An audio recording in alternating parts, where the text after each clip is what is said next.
ओम श्री गुरुवे नमः।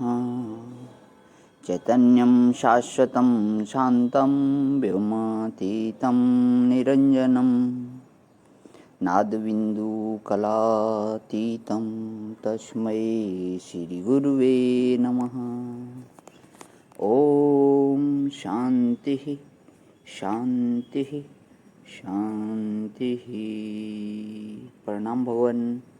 मांडुक्य कार्य का प्रवचन व तथ्य प्रकरण से स्वामी श्री अखंडानंद सरस्वती जी महाराज का दिव्य ग्रंथ, जिसमें भगवान हमारा पेज नंबर चलेगा 325 से।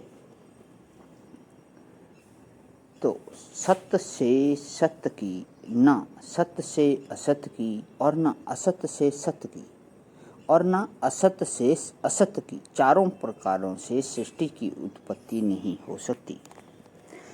इसलिए उत्पत्ति शब्द जो है वह मैटर रहित पदार्थ के अर्थ में ही प्रयुक्त होता है।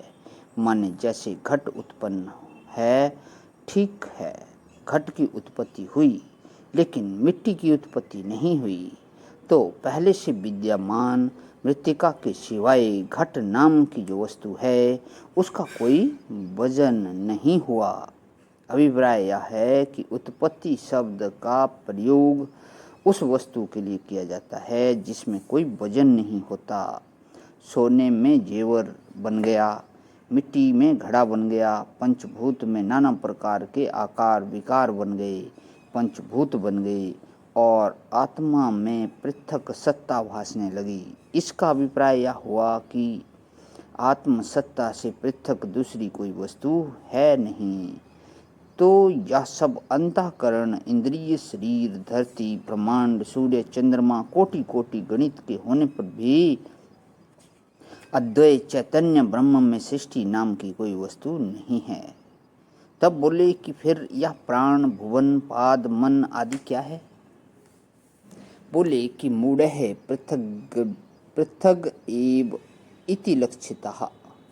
जो लोग इस अद्वैत तत्व को नहीं जानते, उन मोहग्रस्त पुरुषों ने ब्रह्म से अलग इन पदार्थों की गणना की है। देखो, इसका यह अर्थ हुआ कि जैसे लोहा में ही नाना प्रकार के औजार कल्पित होते हैं, एक सोने में ही नाना प्रकार के जेवर कल्पित होते हैं, एक मिट्टी में ही घट, स्कोरा आदि नाना प्रकार के विकल्प होते हैं, एक रस्सी में ही नाना प्रकार के भाव कल्पित होते हैं, इसी प्रकार एक ब्रह्म में ही ये नाना प्रकार के भाव कल्पित हैं।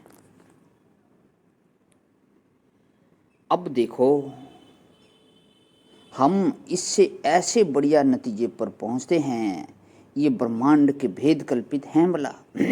अच्छा, फिर नरक, स्वर्ग और महर्जन, सत्यम, तपह के भेद कल्पित हैं या पृथ्वी कल्पित है? तो इस प्रकार यह एशिया और यह अमेरिका और यह अफ्रीका और यह यूरोप, यह सब यह क्या है? बोले कि यह सब नाप कल्पित है। अच्छा, एक देश में एक महाराष्ट्र, एक यह गुजरात, यह बिहार, यह राजस्थान, यह उत्तर प्रदेश, यह भी कल्पित है। यह मनुष्य, यह पशु, यह पक्षी, यह कल्पित है। मनुष्य में यह हिंदू, यह मुसलमान, यह ईसाई, यह भी कल्पित है। यह भेद कुरान, बाइबल, यह भी कल्पित है। माने इसका अर्थ यह हुआ कि इन चीज़ों को मौलिक तत्व मान करके जो हम राग द्वेष करते हैं और द्वंद्व मचाते हैं, वह सब का सब झूठा है। इससे ऊंची क्रांतिकारी से दृष्टि आप बताओ कोई? इससे ऊंची राग द्वेष मिटाने वाली कोई दृष्टि बताओ। सचमुच जिसने अनंत कोटि ब्रह्मांड को कल्पित रूप से जाना, उसने वेद को, वेदोक्त धर्म को और वेदोक्त गति को भी कल्पित रूप से जाना कि नहीं जाना? और जब उसको भी कल्पित रूप से जाना तो झगड़े का, द्वंद्व का, विवाद का सारा मूल ही कट गया। इसी से कहते हैं कि एवं यो वेद तत्वेन कल्पयित स्यो अविसंकितः।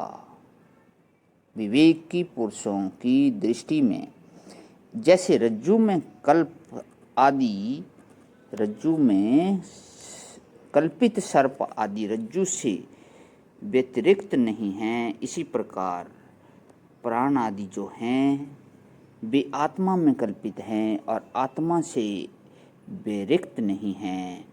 इसका यह भाव आपको सुनाता हूँ, उस पर ध्यान देना। प्रणाम भगवान। इसे आगे का सत्संग कर लेता हूँ। ओम शांति शांति शांति।